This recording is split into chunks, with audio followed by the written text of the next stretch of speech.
afternoon. My name's Kate Lewis, Marketing Director for Fall for the Book. Welcome to the 2020 Fall for the Book Festival. Find more information about our events, which run from September through November, at fallforthebook.org.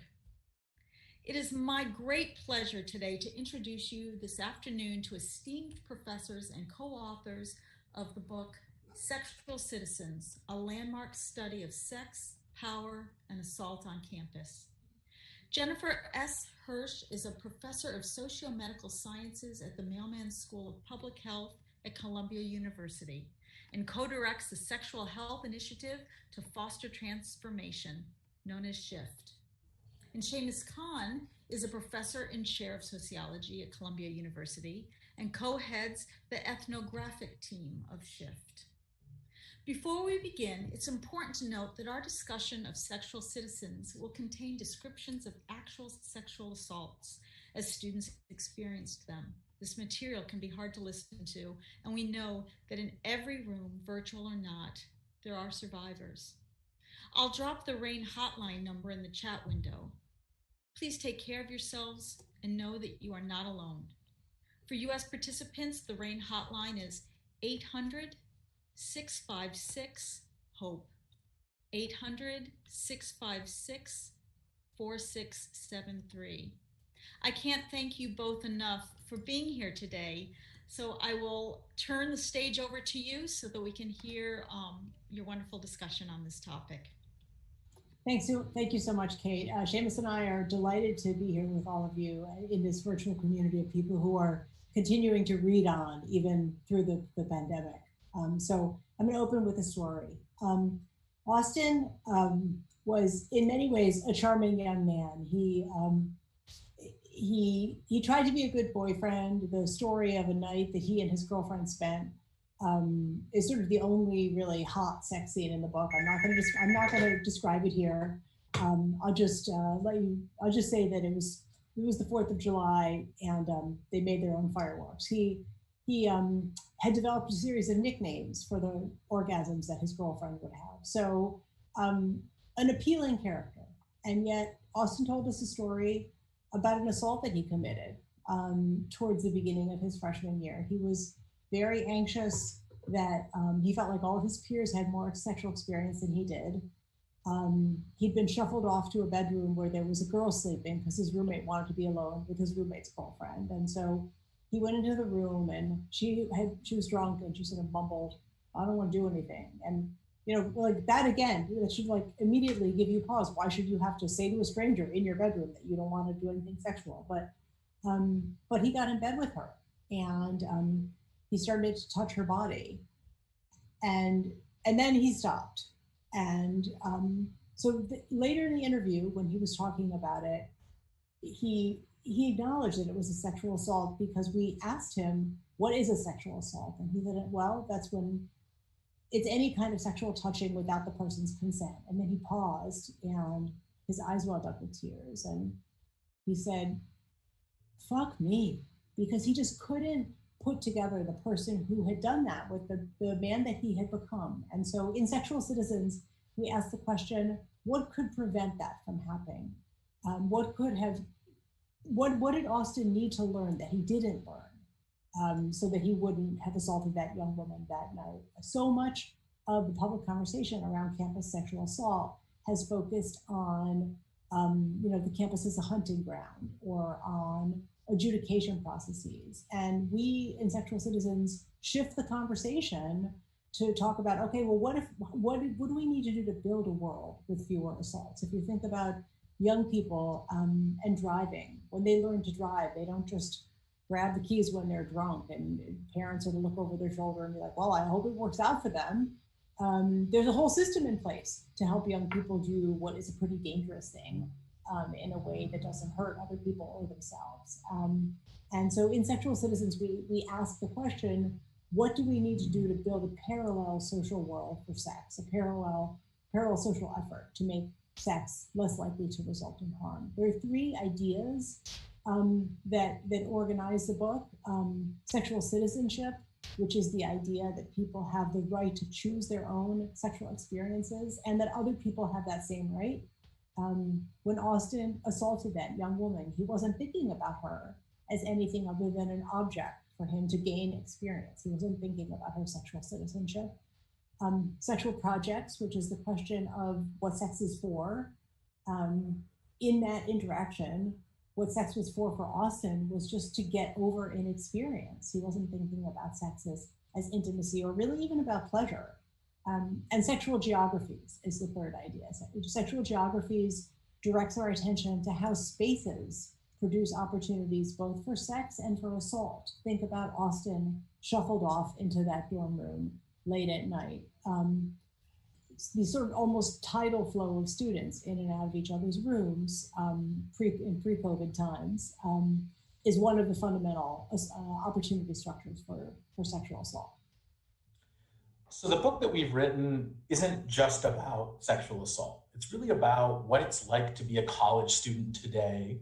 Admittedly on two very particular campuses, but the aim is to sort of give you a portrait of college life in this moment, or at least in the moments just before COVID. And Jennifer and I try to pull back the curtain on how college feels, how it feels socially and emotionally, and what students are doing in college and what they think they're trying to do. And so this is the research that we've done is based on an ethnography. What that means is a deep immersion into campus life. And so Jennifer and I interviewed 151 students along with a research team. We interviewed them. And we spent about 2 hours with each student. So we talked to them about how they ended up in college, what they wanted to get out of college, what their friendships were like, what their experiences with intimacy and drinking and parents were before they got to college, and what they were like in college. For some of these students, we also heard stories from over 70 of them about stories of sexual assault. And in those stories of sexual assault from that subgroup of the 151, for some of them, there were so many things that they had to talk about, so many experiences of sexual assault, that we ended up doing multiple rounds of follow-up interviews. So for about 25 of them, we did sometimes a second and often a third round of interviews to get their complete stories. And so this meant talking to these students, for up to 6 hours each about their lives. But we didn't just talk to students, because what people say and what they do isn't always the same thing. And so I think what really made this project really different and in order to give you a sense of what it's like to be in college, is that we had a team of researchers who spent time with students as they walked around their day-to-day lives. We had a team of researchers who were with students as they socialized in dorms, as they hung out, making dinner together, on buses to athletic fields, in intramural sports teams. We just saw how people lived their lives and what they were doing on an everyday basis. This meant that we were hanging out at bars and fraternity and sorority basements during parties, but it also meant that our team was hanging out, as people went to religious services. And the idea is that sexual assault happens because of how our communities are organized. And so in order to explain sexual assault, we need to provide a portrait of the organization of that, of campus life. And so Sexual Citizens tries to take you into college, to show you what it's like to be a college student, and then to explain why sexual assault is such a predictable element of that college experience. I'll just say quickly, in addition to this qualitative research that Jennifer and I co-directed, this was part of a larger project, which also included a quantitative team. And so what we do is we put our findings in dialogue with a survey, a random population survey, which is kind of the gold standard for surveys, of over 1,600 students, in conversation with a daily diary, a quantitative diary, where we followed students every day for 60 days. And what this allows us to do is to see if the patterns that we saw when hanging out with students as they navigated their day-to-day lives, when talking to them about those lives, when talking to them in groups, we also ran focus groups, whether or not those align with the statistical patterns. And this helps us see how generalizable some of the things are. And what we found was that many of the patterns that we saw in the qualitative researcher were patterned relative to statistical research as well. Stories like that of Gwen. So I'm not going to tell you about the 2 times that Gwen was sexually assaulted. Those are in the book.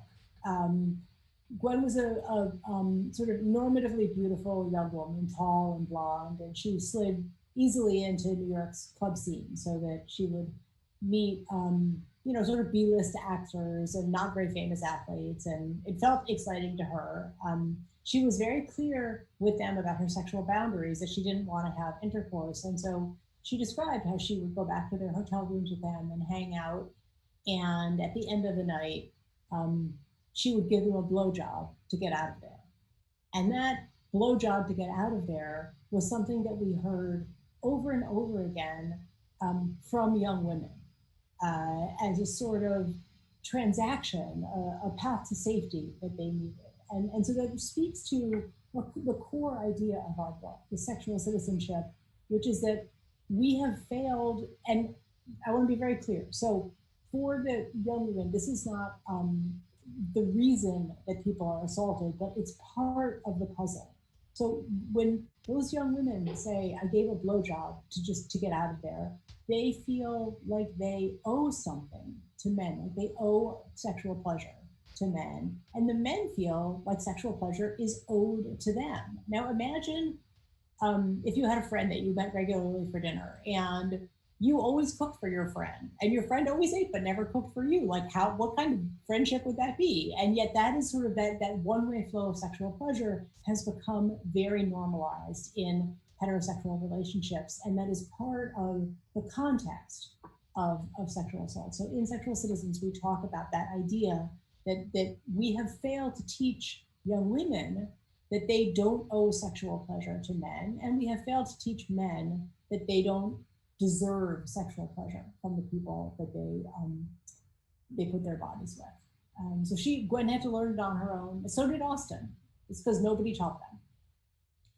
So I want to end with a story that's really kind of almost like a stereotypical or quintessential story of assault. Probably what many of you might imagine sexual assault in college looks like, but hopefully help you think about it a little bit differently in light of what Jennifer and I have said so far. So this is a story of 2 people, Scott and Lucy, and all the names that Jennifer and I use in the book are pseudonyms in order to protect the identities of the students that we spoke to, because for many of them, we were kind of one of the first people outside of a small group of friends that they'd ever told their stories to. Lucy was excited to be in college. She was excited to start, her college project, which included a sexual project. And she said to us, I wanted to meet a lot of boys. I wanted to make out with some of them. And I wanted to have sex for the first time. And that's what Lucy was hoping for in college. She was hoping for a new kind of experience that her isolated high school hadn't really allowed her to have. And early in her freshman year, her college project seemed to be coming together really perfectly. She'd gotten into a bar off campus, even though she wasn't 21, because bars often let women in to drink, because that's how they get guys to get there and guys to buy drinks. And there she met this guy, Scott, and Scott seemed kind of nice to her, and they were flirting. And Scott asked her if she wanted to go back with him to his fraternity, where there was a party going on. And as Lucy walked up the street, up Broadway, and then down Fraternity Row, she felt like her life was kind of coming together in the way that she'd envisioned it. She'd met a cute boy in her view, and he'd asked her, and she was going to make out with him. And in fact, they made out a little bit on the street. And then they went upstairs to the fraternity. They walked through the doors, and he asked her if she wanted another drink. And she did. And they walked further upstairs to a private area in the fraternity house. And there he made her a drink, and he asked, do you want to go up to my room? And she said, yes, I do. And she did. And they continued to make out. They got into his room. And then finally, Scott ended up pushing her down onto his bed and started to take her pants off. And Lucy said, no, don't. And he said, it's okay. And then he raped her. And this story is kind of a story, you could think about it as Scott is a sociopathic perpetrator.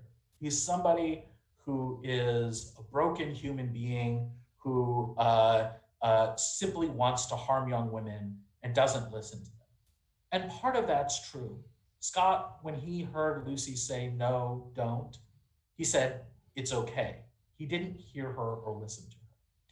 But there's so much more to this story than just that view of Scott as a perpetrator. What we tell is a story not just of men's power over women, but instead we want to build upon an intersectional feminist framework of understanding how power works. So we think about the multiple forms of power that aren't just masculine domination in that story. We think about the fact that Scott controlled the space that they were in. Jennifer earlier talked about sexual geographies or how space was essential to sexuality. And there's something about college where we often funnel younger people into older people's spaces. And that's exactly what happened.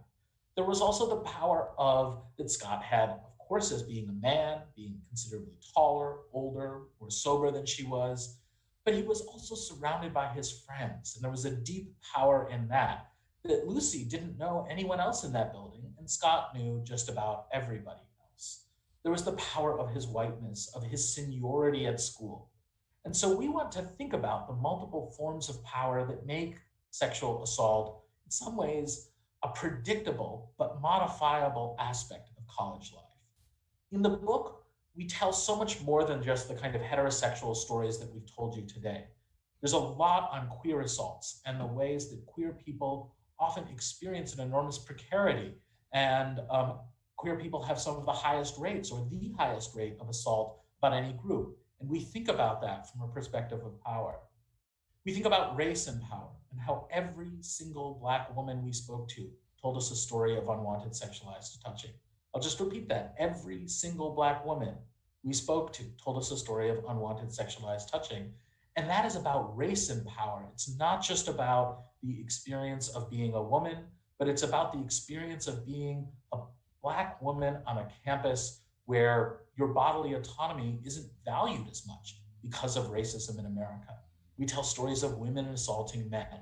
And these stories sort of in this book are things that in the Q&A you guys can ask us about. We're happy to talk about race and queerness and all the forms of assault that happen beyond this stereotypical example of Scott and Lucy, which happens on campus, but which we want you to think about differently.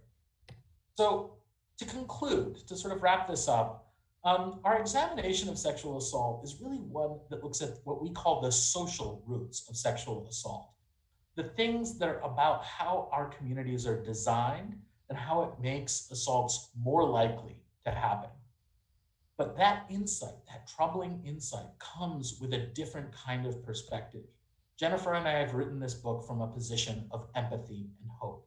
Because if sexual assault is in part explained by the organizations of our communities, then we can redesign those communities to make sexual assault less likely to happen.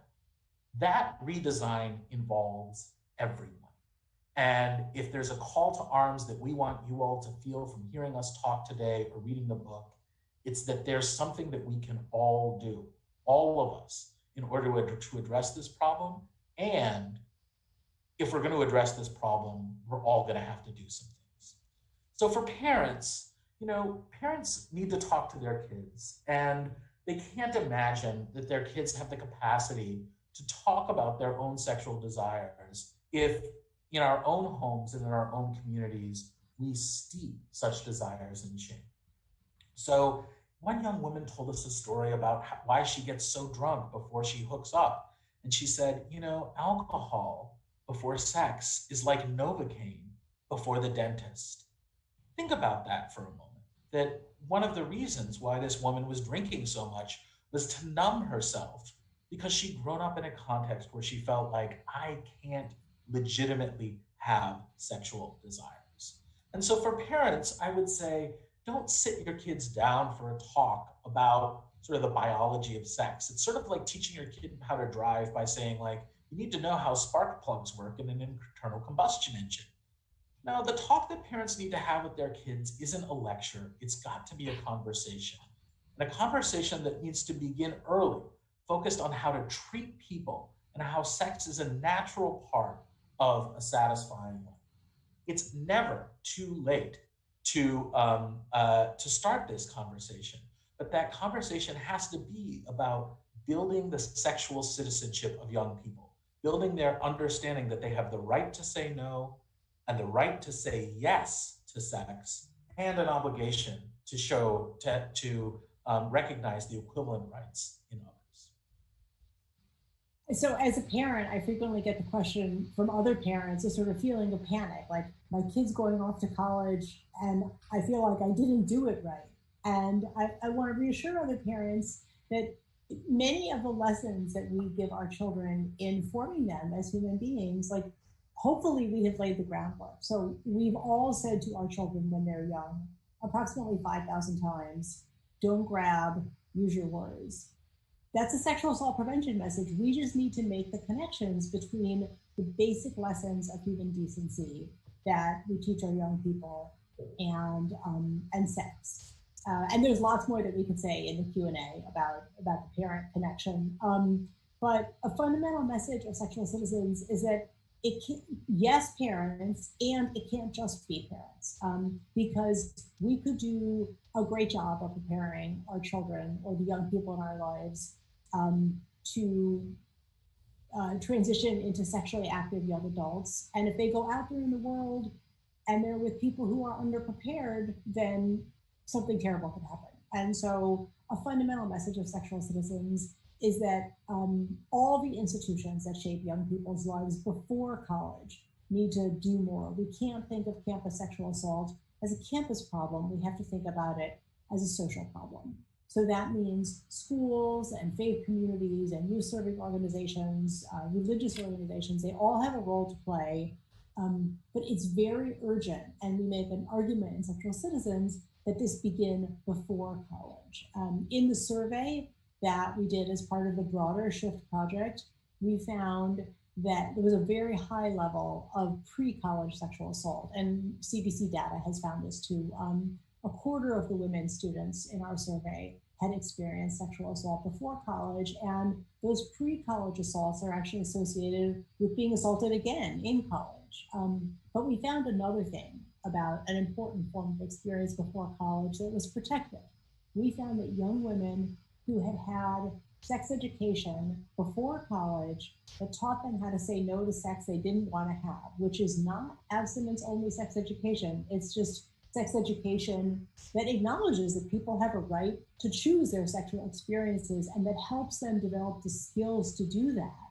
So those women were half as likely to be raped in college. That is, if there are any math nerds out there, that is a big effect size. Half as likely, that's a 50% effectiveness, that's a 50% impact. That means that is as effective as the flu shot. That is as effective as our target for the COVID vaccine. So we essentially already have a social policy that we know could prevent a lot of the sexual assaults that happen on college campuses. And in America, we basically decided that it's only going to be used for rich kids and kids in progressive schools. There's a lot of variation across states in sex ed, and there are actually 9 states that mandate by law that sex ed has to discriminate against queer people. That's right, you heard me say that correctly. There are 9 states in which it is not okay to say that it's okay to be gay. So there's a lot of work that we have to do on comprehensive sex ed, and we trace the connections in Sexual Citizens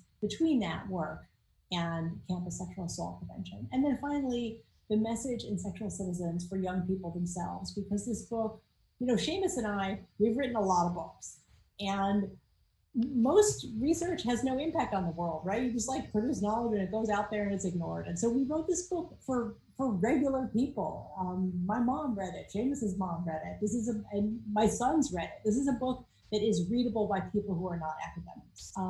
And so our message for young people who might read this book on their way to college is to be cognizant of the many forms of power inequalities that shape their lives. And, think about Scott. So Scott, the most charitable interpretation that we could give is that he didn't understand how powerful he was in relation to Lucy. The ways that, control over space combined with age, it didn't make him necessarily a bad person. And so for our young readers, the fact that power tilts things in your favor may not make you a bad person, but it does put you at risk of inadvertently harming others. And just being aware of those power inequalities is the first step towards not using them in a way that's harmful. So now we're going to take some audience questions, and I'm sorry you see my husband in the background leaving for bike ride. We're just keeping it real here in COVID times. Yeah. Thank you both so much. Thank you for the message that you are sharing here and for your empathy and your hope. We do have some questions from the audience, so let me begin with one. What was the difference in your findings between heterosexual and LGBTQ students, and did anything surprise you?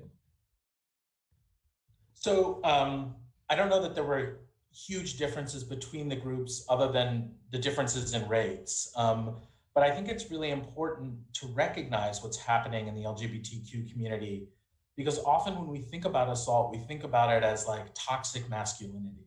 And Jennifer and I are not here to argue that there's no such thing as toxic masculinity.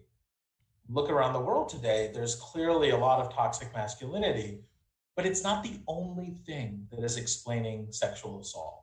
Another way that we talk about this in the book is that sexual assault isn't one thing, it's many different things. And in order to prevent it, we're going to need to have lots of different strategies. Now, for the LGBTQ students that we spoke to, one of the things that made them particularly susceptible to assault, well, we'll say two things, is to build on what Jennifer said earlier. The lack of sexual education, where LGBTQ's students experience growing up, was often one of the continual denial of their sexuality and the denial of the legitimacy of their sexuality. And that really put them at risk because it made them, in some ways, like unable to see the legitimacy of their own sexual desires and to be able to say when they could say yes to sex versus when they could say no to sex. One young man who grew up in a really kind of hostile environment told us a story about how his boyfriend came home one night and quote unquote basically raped him. And it was part of a pattern of really forceful sex, but he just valued his boyfriend. And so he didn't do anything about it. And he just wanted to stay in the relationship. That was an experience of a queer student who was sort of put at risk by the context that they were from. The second, I think, really important factor for understanding queer students is how they, it builds upon that, but it's what Jennifer talked about earlier. Their experience with sex ed has just been to totally deny educating them about what it is to be a queer person and how to negotiate sexual experiences as a queer person. And so, those two things really put them at risk. I'll say one last thing. They're like lots of other students that we saw. Inequality is one of the primary reasons why sexual assault happens.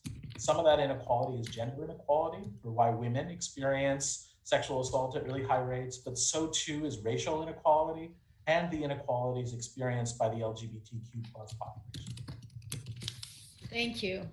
The next question from the audience is, can you talk about choice architecture as a prevention strategy? Really, there is nothing that I'd like to talk about more than choice architecture as a prevention strategy. So that's like too much for you. That's I know. This question was not a plan. So choice architecture, to explain to everyone else for whom the phrase might not resonate, is the idea that our biggest power is shaping the environment. So rather than yakking at people to act better, think about COVID, right? Like telling people to wear masks is not choice architecture. Building outside tents where children can go to school in well-ventilated spaces is choice architecture. If your classes meet in a well-ventilated tent, you literally cannot choose an unsafe place to go to school.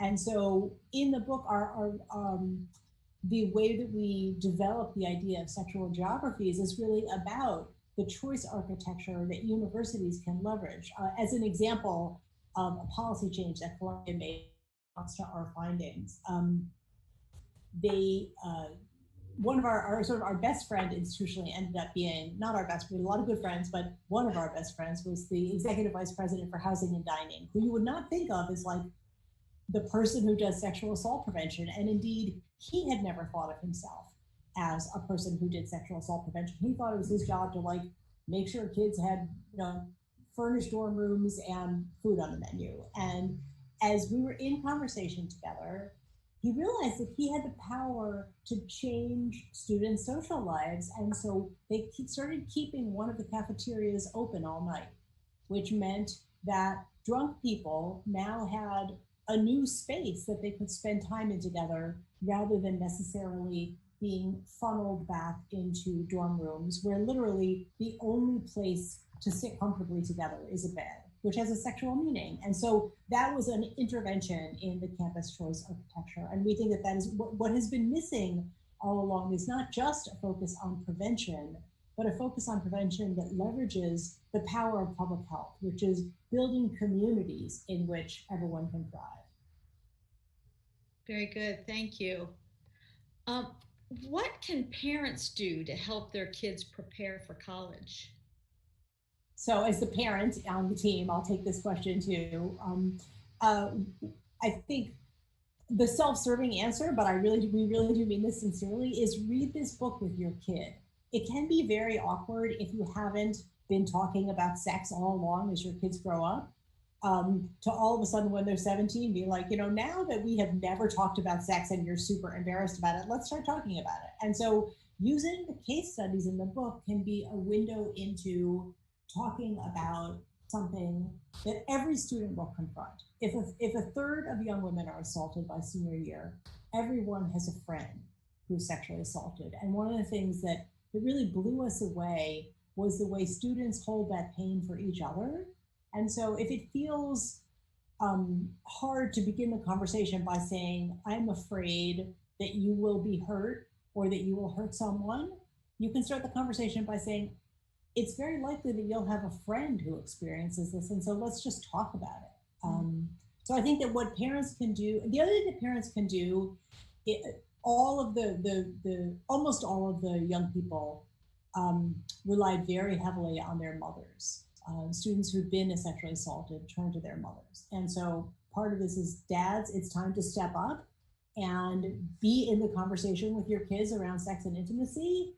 But the reason that they could turn to their mothers is because they knew that their mothers wouldn't judge them. And so I think sending your kid off to college, if in fact we ever move to a world where anyone goes off to college again, with a box of condoms, acknowledges to them that you see them as a person who's going to have sex, and that leaves the door open for them to turn to you when something goes wrong.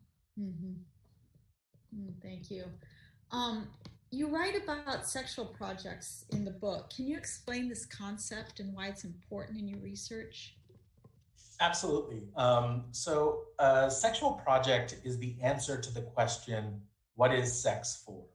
And you might think, who but an academic or two academics could ask the question, what is sex for? I mean, isn't it obvious? But I'd encourage the listeners to just think about it for a moment. Like, what is it for? And as it turns out, sex is for lots of different things. And for us, understanding what people are trying to accomplish or achieve through their sexual lives is really important for understanding why sexual assault happens.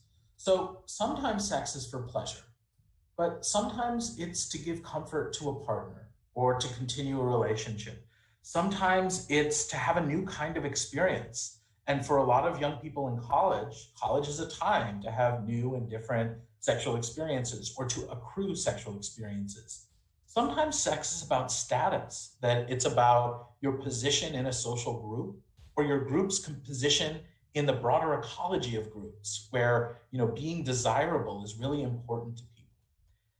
Jennifer and I tend not to be super judgmental about different sexual projects. Like if people want to hook up, they should kind of live their best life, as young people say. But we would note that young people today are not having more sex than their parents were. They're probably having less sex. And so we all need to be real about what's happening among young people today. But we think that it's really important for young people to have clarity about what their sexual projects are and to recognize the second concept in our book, sexual citizenship, which is that it's not just about being clear about your sexual project. It's making sure that you recognize other people's right to sexual self-determination when you undertake that project. So whether or not that means in a, for a college student in a long-term 2-year relationship or somebody you met that night, either way, that sexual project of a long-term relationship or a hookup for a new experience, both of them have to have, fundamentally in our view, the same kind of moral view of recognizing the human dignity and respecting the human dignity of the other person that you're with. And just to build on Shamus's articulation of sexual projects, because I think this is a very important point to get, we're not only are we not judgy about sexual projects, but I really want to make sure that readers understand that there is not a sexual project that necessarily puts you at higher risk of assaulting someone. So certainly, if your sexual project is having a lot of sex with people you don't know very well when you're drunk, that is a situation in which, yeah, you are at risk of assaulting someone. But if your sexual project is having sex under conditions of intimacy and care, think back to Adam. That was the sexual, his sexual project was part of his vulnerability. So there is not a better or a safer sexual project. It really is the connection to seeing other people's sexual citizenship that animates the understanding of sexual assault. That's a good segue to this next question from the audience. You mentioned the student who couldn't recognize the person he'd been when he assaulted someone. What else did you find from the perspective of assailants? Oh, sure. Go ahead, Jennifer. Well, one of the things, because we do capture many perspectives of assailants in, who have, the perspectives that we've seen have been the very unsympathetic, I think is fair to say. And so, and it was hard sometimes to hold compassion for people who were telling us stories where they had hurt people. But one thing that was very striking and troubling was that many times people who were assaulting other people thought they were having sex. One young man, Eddie, for example, described an assault. He began the story by saying, "I put on a tie, so I knew I was going to have sex." And then described an evening unwinding where he genuinely felt aggrieved by what had happened because he really just wanted to go to sleep because he had an early practice the next day. And he got invited to a formal. He didn't really like the girl, but it was a high status sorority. She got very drunk. And then at the end of the night, in his words, he had sex with her as she went in and out of consciousness. That's an assault. Mm-hmm. And he was unaware of that, but he also really didn't want to have sex in his recounting. And so I think understanding, again, that we have so failed to teach young people how to have sex without hurting other people. It's not about blaming or not blaming, because certainly people bear responsibility for what they do, but thinking about how social conditions produce those interactions opens the door to thinking about how we might produce fewer of them. Mm-hmm. Mm-hmm. Another question, how do you think students being in college after such a long quarantine is affecting social sexual interactions for those students on campus? So I think, this isn't something we studied, obviously, because our book was published in January, but, to opine, I think that there are a lot of things. One is that for young people, high school students who didn't get to have that spring of their senior year, there's a lot that they probably were hoping and planning to do in that senior spring. Many of them having sex for the first time, going to parties and drinking, etc., that they probably didn't get to do. And so one of the concerns would be, there's all of this pent up anxiety about their own lack of experience with drinking, sex, etc., that could lead to really extreme reactions. But I want to take a step back from that, because the lesson that Jennifer and I really want everyone to take home, and goes back to the parents' question and lots of other things, is like, care, don't scare. Like, we got to care for these kids rather than scare them and scare each other. And think, how could, and I'm a little loath to say this because I don't want us to think about like COVID as an opportunity, but how could we take this as a moment of an opportunity to rethink college campus spaces? How could we begin to think like, well, now that we kind of have to redesign campuses more generally, how could we do things so that in the first weeks of campus life, young people aren't so, anxious about their lack of sexual experience, anxious about their whether or not they're going to be cool or make a fool of themselves, and to create more opportunities for them to build community? How could we break some of the cycles that we see in terms of really augmenting the power of students rather than challenging it? So, there's this huge naturalization that seniors get better space than freshmen. But what that does is it funnels freshmen into seniors' dorm spaces. And maybe we could question that. And so, I think that there are things that we could be worried about right now in terms of kids in COVID, and kids in going to college, and kids and their anxieties about that experience. But sort of, Jennifer and I and, Kate, like, as the adults in this room, maybe what we should be funneling our energies into is like, how do we take this as a moment to say, well, now that we don't necessarily have a clean slate, but we've got a little bit of a canvas to work from in a way that we haven't for a long time, like, what would we like to do if we could have a little bit of a reset on the college experience and not make that college experience so anxiety producing for young people, not make that college experience something where the transition puts so many people at risk of being assaulted? Thank you so much. I feel invigorated to think about those things, and how can the college campus be safer when we all get to go back to it again. Thank you both so much for sharing what you've learned, and for sharing what's in your book. I do want to remind everybody that the book can be purchased. There's a button below. And thank you again both so much. Really appreciate you being with us at Fall for the Book. Thanks so much for having us. Yeah, read on, everybody. Read on. Have a good afternoon. Bye. Bye-bye.